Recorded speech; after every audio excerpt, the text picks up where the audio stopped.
Hola y bienvenidos a este informe estratégico. Vamos directo al grano. Hay una cruda realidad en el sector inmobiliario y de la construcción. La rentabilidad jamás está garantizada por el simple hecho de verter concreto y levantar muros. El éxito operativo en la obra, la verdad, no es lo mismo que el éxito financiero en los libros. Para lograr una verdadera creación de valor y asegurar la viabilidad a largo plazo, necesitamos una estimación de ventas súper rigurosa, basada exclusivamente en datos duros, y un modelado financiero estricto. Hoy, como asesores de esta junta directiva, vamos a desglosar exactamente cómo estructurar y proteger esa rentabilidad frente a la constante volatilidad de nuestro mercado. A ver, esta es nuestra hoja de ruta de hoy. 1. Pilares estratégicos de ventas. 2. Tiempos y precios escalonados. 3. Salud financiera y márgenes. 4. Escenarios, BAN y TIR. Y 5. Un caso práctico con un edificio de 80 departamentos. El objetivo aquí es darles un mapa clarísimo para tomar decisiones gerenciales basadas puramente en datos, dejando completamente de lado las intuiciones. Empecemos.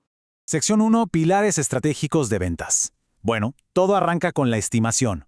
Cualquier proyección sólida que se evalúe en la Junta descansa sobre un trípode de variables críticas que, ojo, jamás deben analizarse de forma aislada. La cantidad exacta de unidades, el precio de venta ajustado a la realidad y el ritmo de absorción. Si tan solo una de estas falla, todo el flujo de caja se nos viene abajo. Miren, esto ilustra un error súper común. Cuando hablamos de volumen, no podemos darnos el lujo de simplemente contar departamentos y ya. Las verdaderas métricas exigen un análisis profundo de la eficiencia del diseño. Básicamente, ¿cuál es la relación matemática entre los metros cuadrados que realmente podemos vender versus los metros construidos? Construir pasillos gigantes o áreas muertas no paga las facturas del proyecto, literalmente solo consume capital. Es justo aquí donde el diseño arquitectónico tiene que alinearse a la perfección con la viabilidad financiera.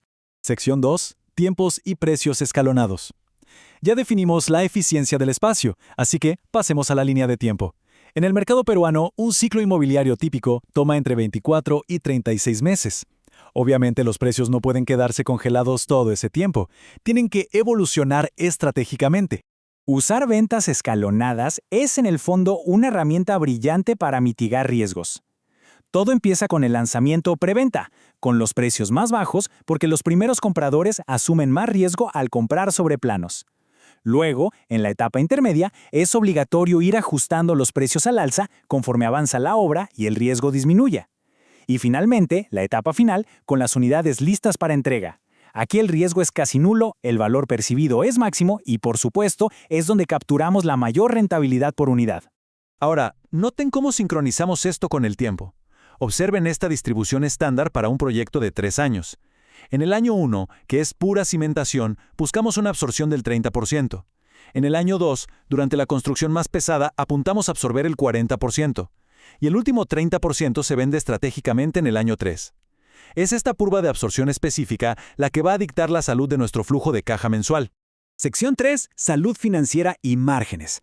Con ese flujo de ingresos ya mapeado, tenemos que mirar directo al estado de resultados. Es vital entender cómo esa eficiencia operativa en la obra se traduce en dinero real para la compañía.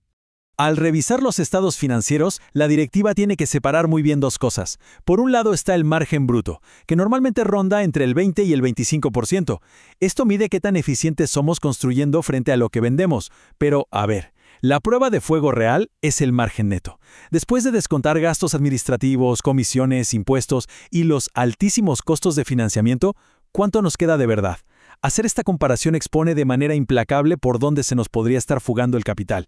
Y aquí llegamos a un número crítico. Grábense bien esto. Entre el 8 y el 12%.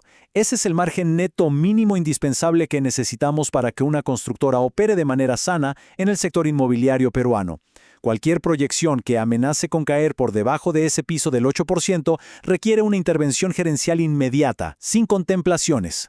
Sección 4. Escenarios, BAN y TIR. Y esto nos lleva al clímax estratégico del análisis. Presentar un solo escenario optimista es francamente irresponsable a nivel financiero. Necesitamos planificación de escenarios multipunto para salvaguardar la caja de la empresa. Hablemos de cómo armar una matriz de decisiones verdaderamente robusta usando el valor actual neto y la tasa interna de retorno. Todos en la Junta conocemos el BAN y la TIR, claro, pero a veces se usan mal. Su verdadero valor aparece cuando los integramos en flujos de caja diferenciados.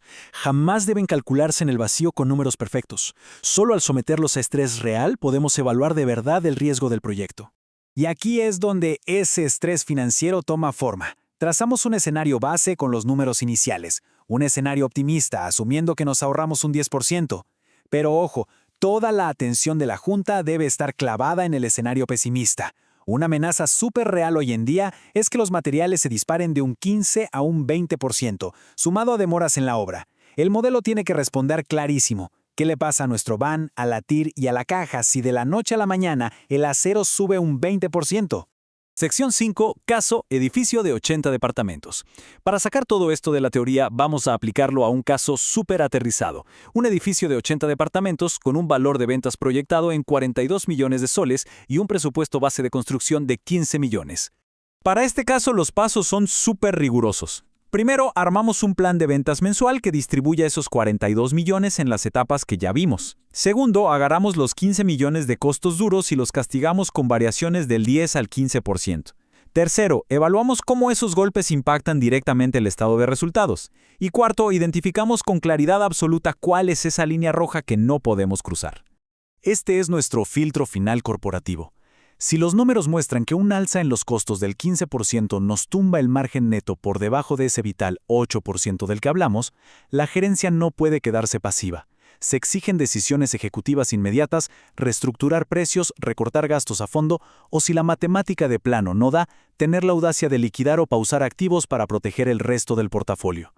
Y así cerramos este análisis, dejando sobre la mesa de la directiva esta pregunta crítica.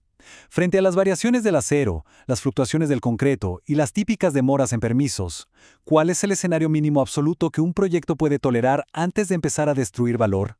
Exigir datos fríos y puros para responder esto es, sin lugar a dudas, lo que separa a una constructora que simplemente sobrevive de una que prospera con una viabilidad técnica inquebrantable a largo plazo.